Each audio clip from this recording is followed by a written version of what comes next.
Hello friends, सी programming सीखने की इस सीरीज में आज हम देख रहे हैं गिवन कैरेक्टर के फर्स्ट और लास्ट अकरेंस को स्ट्रिंग के अंदर कैसे फाइंड करें।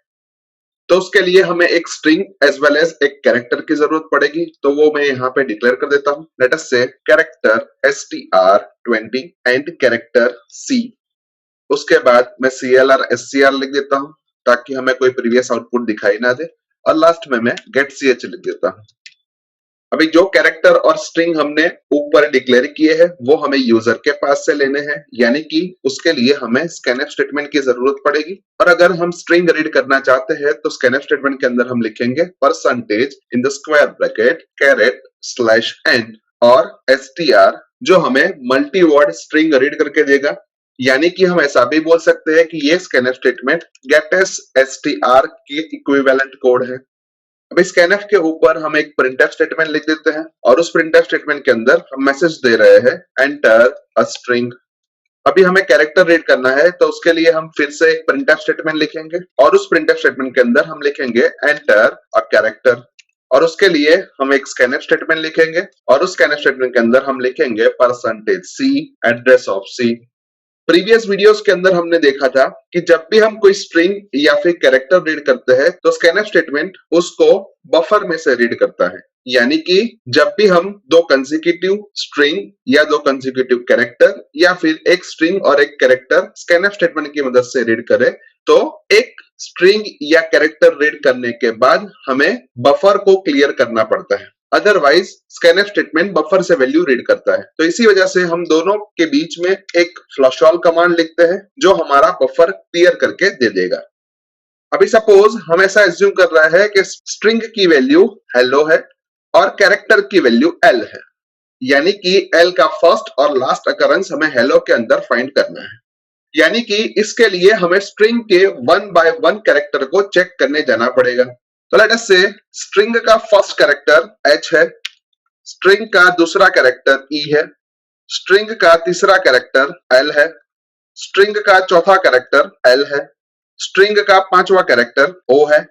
और प्रीवियस वीडियोस के अंदर हमने देखा था कि कोई भी स्ट्रिंग हमेशा नल कैरेक्टर से टर्मिनेट होती है, यानी कि हम ऐसा बोल सकते हैं कि स्ट्रिंग का छठा कैरेक्टर नल कैरेक्टर है। अभी स्ट्रिंग को इवैल्यूएट करने से पहले हम ऐसा एज्यूम कर लेते हैं कि हमें जो कैरेक्टर का first and last occurrence find करना है वो स्ट्रिंग के अंदर अवेलेबल नहीं है। यानी कि हम सिंपली ऐसा लिख देते हैं कि कैरेक्टर का first occurrence as well as last occurrence -1 है, और फिर हम 1 बाय 1 सभी कैरेक्टर्स को चेक करते हैं। तो उसके लिए हम सबसे पहले हमारे पहले कैरेक्टर को और हमें जिस कैरेक्टर का first and last occurrence find करना है उसको कंपेयर करते हैं, जो कि इस केस में गलत होगा। यानी कि हम ऐसा बोल सकते हैं कि अभी तक हमारा first occurrence as well as last occurrence -1 ही है।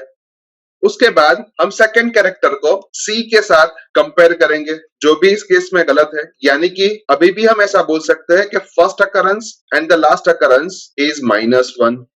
उसके बाद हम थर्ड कैरेक्टर को C के साथ कंपेयर करते हैं, जो कि सही है। यानी कि हम ऐसा बोल सकते हैं कि हमें हमारे कैरेक्टर का फर्स्ट अकरेंस मिल गया। और अगर स्ट्रिंग के अंदर इस कैरेक्टर का यही एकमात्र अकरेंस हो तो वो लास्ट अकरेंस भी कहलाया जा सकता है। यानी कि जब भी हमें किसी स्ट्रिंग के अंदर कैरेक्टर का फर्स्ट अकरेंस मिले तो हम first occurrence as well as last occurrence दोनों की वैल्यू को चेंज कर देंगे। यानी कि इस केस के अंदर first occurrence as well as last occurrence 2 हो जाएगा, और 2 और कुछ नहीं लेकिन हमारे करंट कैरेक्टर की इंडेक्स है।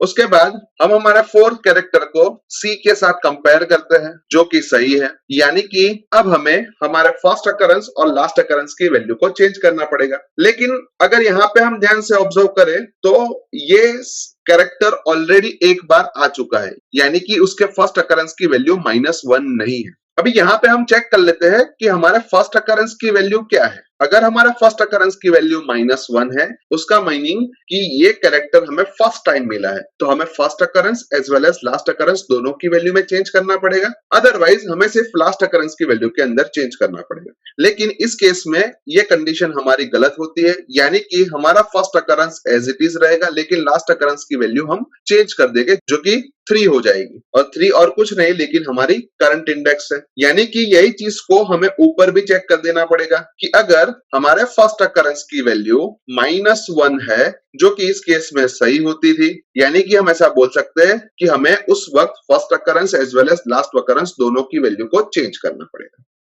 उसके बाद हम हमारे फिफ्थ कैरेक्टर को सी के साथ कंपेयर करें, जो कि गलत है, यानी कि अभी भी हमारे first occurrence as well as last occurrence की वैल्यू एज इट इज रहेगी, यानी कि फर्स्ट अकरेंस की वैल्यू 2 रहेगी एंड लास्ट अकरेंस की वैल्यू 3 रहेगी।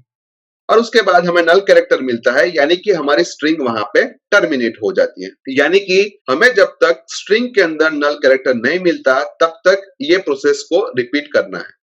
तो इसी चीज को हम लॉजिक के तौर पे कन्वर्ट कर देते हैं। सो लेट अस से सबसे पहले हम फर्स्ट अकरेंस की वैल्यू को as well as last occurrence की वैल्यू को -1 कर देते हैं।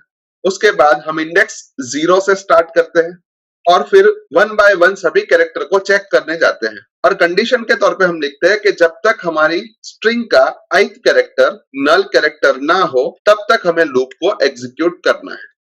उसके बाद लूप के अंदर हम सिंपल सा एक इफ स्टेटमेंट लिखते हैं। उस इफ स्टेटमेंट के अंदर हम कंडीशन रखते हैं कि हमारा ith कैरेक्टर अगर सी के साथ इक्वल होता है तो हमें first occurrence as well as last occurrence की वैल्यू को अपडेट करना है।